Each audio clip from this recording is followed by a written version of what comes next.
Hello and welcome to Healthy Living. I'm Dr. Donald Pelto, and I have today a special guest, Miss Nadia Pateguana. She is a nutritionist, and currently she's in Portugal, but she's from Mozambique, and we're going to be talking about intermittent fasting. So, Nadia, welcome to the show. Thank you. I like how you pronounce my name. So tell me a little bit about you, about how you got interested in nutrition and things like that. Will do. Thank you. First of all, thank you for having me here. It's a pleasure. So I do dietary education. I'm a dietary coach for the IDM program, the Intensive Dietary Management Program. It's a program that is founded and run by Dr. Jason Fung and Megan Ramos. My background is in naturopathic medicine. So I went to school in Toronto, in Canada. I have an undergrad in biology, and then instead of going to regular medical school, I became interested in naturopathic medicine. So I did my 4-year training in naturopathic medicine, which is an interesting degree because it's a complementary medicine degree. It does have a fair amount of medical sciences mixed with alternative medicine. So I learned about traditional Chinese medicine. I learned acupuncture. I did acupuncture actually for quite a few years. I did like it quite a lot, and homeopathy and nutrition and counseling. So it was a nice degree. However, when you go off to work on your own, you kind of find your little niche. And for me, as you mentioned, I'm from Mozambique. So when I finished school, right after, as soon as I finished my board exams, I decided to go back to my home country. And I remember I left there when I was 1. So it was weird, but it was a dream that I had to go back to Mozambique. And so I did. What happened when I got to Mozambique is that I had the intent to work in impoverished, in the rural countryside and to do something that I wasn't able to do. But unfortunately, politics didn't allow me to do what I wanted to do. Yeah. And so I had to open up a clinic in the city, and all people wanted was weight loss advice. Nobody wanted anything but and so then I had to learn to be a nutritionist, as you called me a nutritionist. I'm not. I'm sorry. But I had to learn to be, it's okay. I had to learn to be a nutritionist, and I'm still known, I guess, in Mozambique, because I stayed there for 10 years as a nutritionist.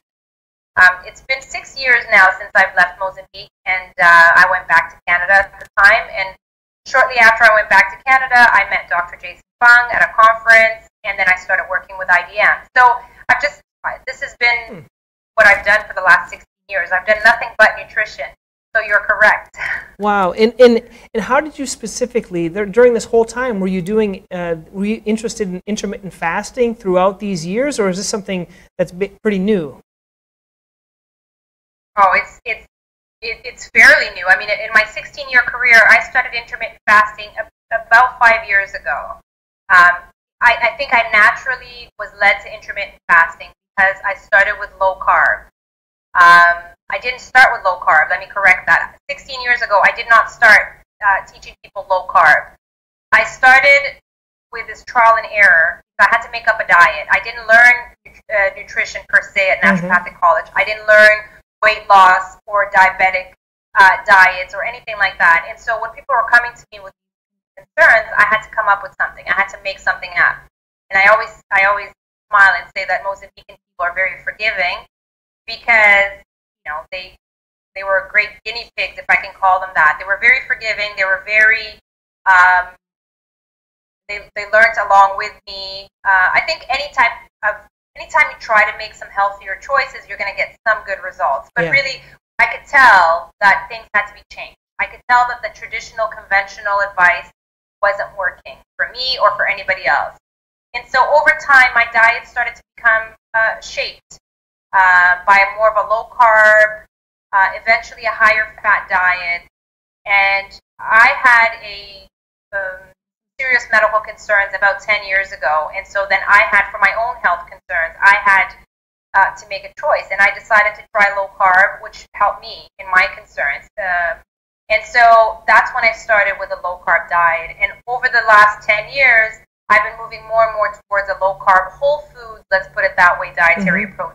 And intermittent fasting naturally fell into that. Interesting. And to be honest, today, of course, I place intermittent fasting even at a higher place than sort of any nutritional choices that you may or may not make. I think that intermittent fasting is useful for everyone, even people that are doing different dietary approaches. Okay. Yeah, and so for those that are going to be watching this this program, let's just define what is intermittent fasting. Intermittent fasting is you're right. It's a broad term. It could mean many different things to many different people. It basically means eat, stop, and then eat again. And so I think that the biggest problem that our probably society is going through right now is that people are eating constantly. There's no intermittency to their eating. And this, I mean, we cannot be blind to the obvious influence of the food industry, and it is an advantage commercially into the food industry that people eat this way, but it's causing a major impact on our hormones and on our health. Mm-hmm. So intermittent fasting just means that you should eat, stop, and then eat again when necessary. So really depending on your age, depending on your health concerns, that will mean many different things. You know, just 50 years ago, people only ate 3 meals a day, maybe 2, and that was the norm. Nobody questioned it. There was no. If you look at, I grew up in Canada, so when I look at the Canadian food guides, the big difference between the food guides before the 1970, 1980 food guides and what people were eating in the 40s and 50s, there was no snacking. The recommendation was clear. You eat this for breakfast, this for lunch, this for dinner. It wasn't low carb. It wasn't high carb either, but it was whole foods. And there was no snacking. People were eating full meals. And for that, for the majority of adults and children at that time, that made a lot of sense. People did not have, there wasn't a high percentage of metabolic syndrome. There wasn't a high percentage of diabetes or obesity. So eating 3 full meals a day made tons of sense. And it still would make sense today to people that are metabolically healthy. But the problem is the newer statistics, and we see it in clinic and just in general, 8 to 9 out of 10 adults have metabolic syndrome. And so let's define for our listeners, what is metabolic syndrome for those that have never heard. Can you explain it simply? So metabolic syndrome is a combination of different expressions of a hormonal imbalance. We very much place a high weight on the root cause of metabolic syndrome, which is likely insulin resistance, a high insulin state, which is a hormone that's produced every time that you eat. Of course, certain foods will create a higher insulin response, and this is why the low-carb diet has become more known, because carbs in general will produce a higher insulin response.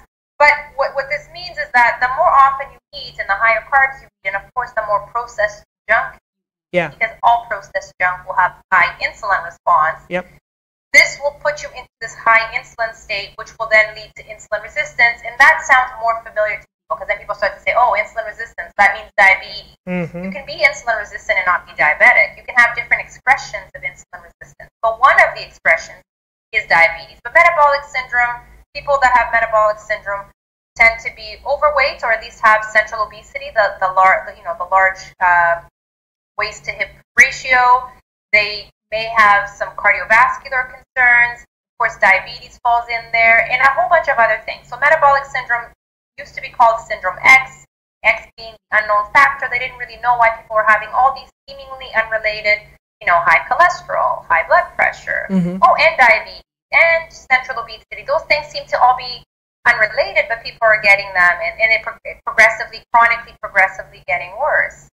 And so that's metabolic syndrome. And we're seeing metabolic syndrome in children, in teenagers, in young women, young men. And the root cause of it, in the majority of the cases, is high insulin. And we're creating this high insulin state because we're eating constantly. And we've been told, often when you're told the same thing over and over, you start to believe it to be true. And your doctor's telling you, I have nothing against doctors. I work with wonderful doctors. But when people around you that you respect and you look up to are telling you, because they believe it to be true, that eating many times a day is good for you. Eat small amounts many times a day. You do that. And so then our doctors are being taught this, unfortunately. Not really sure where the source initially came from, but it's just cascaded into this message that's been given over and over again, and people have believed it, and they believe it so strongly. Breakfast is the most important meal of the day. You need to eat 6 to 10 times a day, and people have been following that advice. And so in 50 years, we went from having very low rates of diabetes, very low rates of obesity, to having rocketed levels, epidemic. Yeah. And so I would venture to say the community that's going to be listening to this interview, a lot of them, either they have diabetes or they have family members that have diabetes. They have a few extra pounds that they'd like to shed. And I know you've probably been through the whole idea of eat less, work out more. We talk a lot about that, or in the book it talks about that, the obesity code: eat less, work out more, small meals. All these things don't work. People have tried different weight loss groups. In terms of, in your research and your experience, what's most effective? Why is intermittent fasting so effective, and is it possible for everyone to do it? I'm so glad you mentioned that. So Dr. Jason Fung, who's one of the co-founders of the program that I work for, he's written 4 books, but his first book, titled The Obesity Code, was what set this off, I think, for a great many of us. And the obesity code basically is defining the code, the root cause of obesity, which many of us for many, many years, as we are both talking about right now, believed to be that people were eating too many calories and not moving enough. So that's the eat less, move more approach, which is also called CECO, calories in, calories out. This is what, for the last 50 years, your doctor, my doctor, when I started working, this is what I was telling people: you need to eat small amounts more often, and you need to exercise more. Because we were told, and we believed that obesity was a caloric problem. It was too many people were consuming too many calories. We now not only believe, but we know that obesity is not a caloric problem. It is a hormonal problem. And it is caused in part, there are other hormones, but in great part by excess insulin, which again, every time you eat, no matter what you eat, you could be eating the healthiest, whatever you believe to be healthy, because that's again up for debate as well, what's healthy, what's not healthy. But every time that you eat, you're producing insulin. So if the problem, as Dr. Fung would say, is high insulin, then the solution is to lower insulin. There's really 2 main ways, 3 really, but there's really 2 main ways to lower insulin. It's to eat less often and to eat foods that are going to produce less of an insulin response. I can throw in a third. So eat less often, and that's called intermittent fasting. Eat earlier in the day, and that's called early time restricted feeding. And then eat whole foods. Eat foods that are going to have less of an insulin response. And all 3 of these can be very flexible. How often you eat, so how long you fast, that's really up to you. It's really up to your comfort level. It's up to your health condition. It's up to your doctor as well, right? Because you do have to be, if you have a medical concern, you do have to be properly medically supervised. How early you eat is going to really depend on lots of things. Your work schedule, how comfortable you are eating earlier in the day. But it is something that you can adapt to, and it will make a big difference. And again, just 50 years ago, people didn't eat late. It was, never would people eat past 6 o'clock. It was just not done. But now it is, because, my work, and my kids' soccer, and there's so many reasons, right, why we eat late. Just because it's what your modern life is set you up to do doesn't mean it's healthy, right? So that's a key thing, and that will raise insulin tremendously, eating later in the day. And then, of course, all of this processed, junky, higher carb food. The minute that the low fat craze started advice, right, in the 50s and 60s, because of the research that was done, people believed that eating a higher fat diet was causing heart attacks, and people still believe that. I don't, but many do. People started to be told, and they're still told, to eat a low fat diet in order to prevent heart disease. The minute that people started to eat less fat, they started to eat more carbs. And the minute they started to eat more carbs, they started to produce more insulin. They're just not satiated. They're not satisfied, and they eat more often. So finding that right balance. I'm not telling you that everyone needs high fat, although appropriate amounts of fat and healthy fats are essential for a meal for many reasons. Satiate you, to get the proper amounts of nutrients. A lot of our vitamins and nutrients are either fat soluble, or they need fat to get absorbed. So you're not going to get a proper nutrient dense diet if you're not taking in appropriate amounts of fat. And a lot of people are very scared to eat fat. So let's talk, for those that are watching this, and we're going to do a two-part program, so this will be the first one. Let's start to talk about how would someone go about, does everyone need a health coach? Can they kind of do it on their own? What are some simple steps that people can try to do it on their own?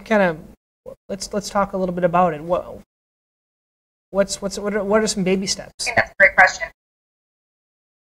I think I did this on my own. I figured it out. It takes a lot of research. It takes a lot of trial and error. At least 10 years ago when I started this, it did, and it was very difficult. Nowadays, it's very easy. There's lots of information out there. It's easy if you know what you're looking for. Otherwise, it's very conflicting because you're getting low-fat advice, high-fat advice, eat more often, eat less often, exercise more. Yep. You're getting a lot of conflicting advice. But if you are confident in what you're going for, if your goal is to lower insulin, then the advice is not conflicting. It's very consistent, straight. This is why I think the Obesity Code book is a great place to start. Because if you understand that, if that makes sense to you, the amount of physicians that I have as clients, for me, I love it. Of course, I've always worked with physicians, so I like working with physicians, whether they're my colleagues or my clients, because the minute that you read something and you understand it and it makes sense to you, then everything else is very easy. So yes, I could be your coach and I can help you through this just to make your life easier, but you could also do this on your own. At this point, there are many resources out there. IDM, our program, is an online program. It does have an immense amount of material that's available for free. It has a membership program that people can subscribe to on a monthly basis to get just the courses and the information constantly, and it's a very consistent message.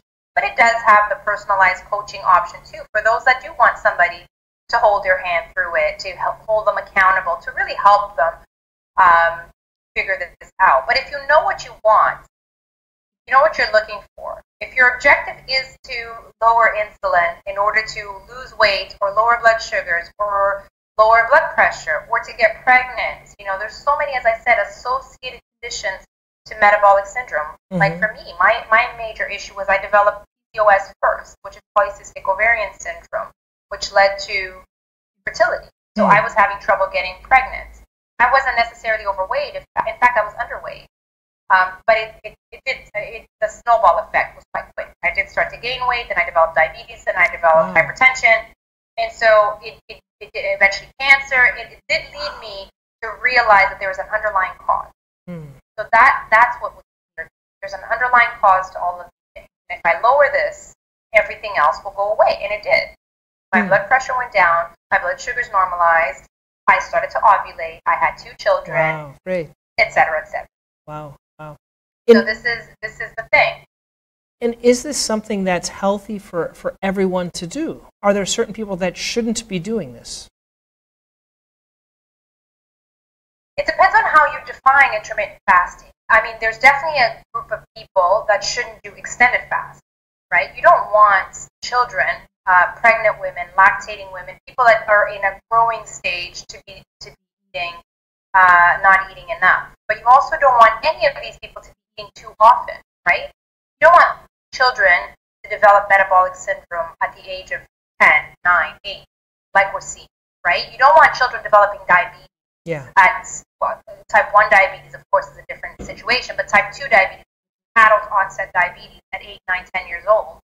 So with children and with pregnant women and with lactating women and certain subset of people, you want them to follow what's called time restricted feeding, meaning eat and stop, but eat the appropriate amount of times that you're supposed to eat during the day. And that's not up to me to to sort of general, there's a general sort of thing, but your coach or your medical doctor should, if they follow an intermittent fasting sort of guideline, because if you go to another doctor might tell you to eat that's what I was going to say. But, if they have a hard time finding where we're at, I've asked a lot of my colleagues that are physicians, and very few. I try to kind of evangelize them by giving them the book and this and that, and they have a really hard time. What happens if someone, their doctor, is a skeptic or I don't know, not willing, or what I'm saying? They get some kickback from the doctor. I guess they could show them the book and things like that, right? That's the challenge, I think, for you. It is a challenge, and it's a challenge, and there's no easy way around it. We get a lot of referrals from doctors. We have a physician network in our program. So if you go to our website, you can click and see all the physicians that support this all over the world. Of course, there's a lot more that are not on that network, but just a few. There's a few things, I think. Number one, it's not conventional. And a lot of doctors, a lot of nutritionists are in a critical place right now because there are a lot of doctors getting reprimanded for recommending a low-carb and intermittent fasting approach. Reprimanded, really? Yes. Wow. And so this is a concern. I'm not too worried about it myself because I sort of follow in a very gray area, but it might happen. But I do know it's a concern. So a lot of doctors, a lot of nutritionists don't even want to get into that. Okay. Then sometimes it's the doctors themselves, the nutritionists themselves, that are calling out their colleagues for doing this. They're saying it goes against the ethics and norm and whatnot. So that's a concern in and of themselves. For patients, though, for clients, it's a very easy thing. Well, I keep saying it's a very easy thing. It's obviously not. It's very challenging. But if you've done your own research, if you're very confident in the fact that the science is good, the science in the obesity code and in that diabetes code and the complete guide to fasting and the longevity solution, these are all the books that Dr. Fung has written. But there are many other doctors, journalists. I mean, the list is huge. If you go to one of the most the new low-carb conferences and intermittent fasting conferences, you're going to get some high-grade medical research, cardiologists. I mean, we're talking really amazing, well-studied, brave people to come out here and to be standing up for the science, because the science is good, but it goes against a lot of norms. Yeah. And so it's challenging for clients and patients to, and your doctor doesn't have to necessarily agree with you. Your doctor has to do their part, which is to medically supervise you, make sure you're taking the adequate amount of medication if needed for your condition. If the condition is getting better and you need to adjust that medication, your physician needs to be able to help you do it. Even if they're lecturing you through it, even if they're saying, well, I don't know why your blood sugars are so low. I don't know what you're doing that's causing your blood sugars to be so low, but clearly you need to lower that medication. I don't know why your blood pressure is so low. Clearly you still need to lower that medication. Or, a ketogenic diet is going to kill you and intermittent fasting is going to kill you. But your medication is too high, you need to lower it. And that's what your doctor needs to do. Yeah. I know, as we're finishing up with this first session, the reason I got interested in it is I have patients that come into my office and they try to get in shape. And so I'm a foot doctor, which really should have nothing to do with intermittent fasting. But how many people do I see with plantar fasciitis and other types of foot conditions because they're trying to get in shape? Because ultimately what my patients want is they want to lose weight and they want to feel better and stay active. That's what they want. And what I'm doing is by giving them cortisone and things like that, I'm reducing their foot pain, but I'm not really giving them what they really want. And that's what kind of got me interested in the intermittent fasting. And I'm able to provide what they really want is weight loss. And by working out and eating less, it wasn't working for them. And that's where I've shared the books. But the challenge for me, being a non-primary care or endocrinology, is the challenge. Well, I don't want to step outside my bounds as a physician in my specialty, but I do see the benefit to it. I do see. That's why it's nice to have the IDM and the resources there to share with my patients. Well, thank you. And I think you're finding yourself in the same place that Dr. Fung found himself a few years ago, which was he's a kidney specialist. So he sees people with kidney concerns, and many of them, a great many of them, have kidney concerns because of diabetes. So the dilemma that he found himself in is very similar to yours, which was, okay, people had high blood sugars. He was giving them insulin to lower their blood sugars, but the insulin was actually making the condition worse, because what they needed was to lower insulin, not raise insulin, not give them exogenous insulin, but lower their inner production of insulin. And you're going through something similar, right? People have pain, and you have to give them cortisone to lower the inflammation. But cortisone, unfortunately, is going to raise their insulin, which in turn will raise their inflammation. And it's really creates, again, that snowball effect, right? Well, what you want is to lower that inflammation, lower that pain, and also have less of a need for the cortisone. And also, about 25% of my patients are diabetic, right? So I see the diabetics for whether it be callus, ulcers, nail care, wound care.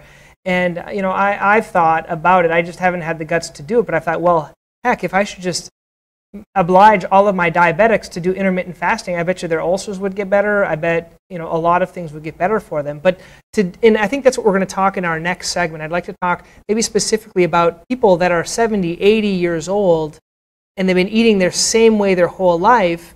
And that's what I was kind of thinking about as I've been reading. I've read all the books, and I can't get my patients that are 70 or 80 to change the way they eat. You know, I can't get them to eat low carb, high fat, but what I can do is just tell them not to eat. And so I'm thinking that's where Dr. Fong just said pretty much, don't really change what you eat, just don't eat. That's easier than changing the way you eat. Is that correct a little bit? That is, you have no idea how right you are and how much of a parallel there is, because we still is there. I'm not there anymore, but Dr. Fong and Megan work at a clinic in Scarborough, Ontario, Canada. And it's a very high immigrant